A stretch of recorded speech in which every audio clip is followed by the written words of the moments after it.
నిన్నంటూ దేవుడు తీసుకొచ్చి కొన్ని ఒత్తిళ్లలో గుండా తీసుకెళ్తున్నాడంటే అర్థం ఏంటో తెలుసా? నీ లైఫ్, నీ ఫ్యూచర్ బెస్ట్ గా ఉండాలని దేవుడు డిజైన్ చేశాడు.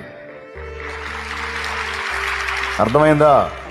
నీ ఫ్యూచర్ ఆశీర్వాదకరంగా ఉండాలని నిన్ను ముళ్ళ బాటలో గుండా తీసుకెళ్తున్నాడు దేవుడు. మల్లె పూల బాటలో కాదు, కాళ్ళ కింద చల్లగా సువాసనగా మెత్తగా ఉండటానికి.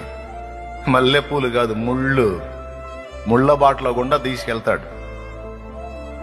అబ్బో నడవలేకపోతున్నానయ్యా అంటే ఆయన అరచేతులు అడ్డం పెడతాడు. అవసరమైతే నేను నడిచాను, నువ్వు నడు అంటాడు. ఏం ప్రభువా, నువ్వు నన్ను ప్రేమిస్తున్నావు, నాకు ఈ ఎగసాట్లేంది, ఈ బాధలేంది, ఈ ద్వేషాలేంది, ఈ పరిస్థితులేంది అంటే దేవుడు చెప్పే సమాధానం ఒకటే.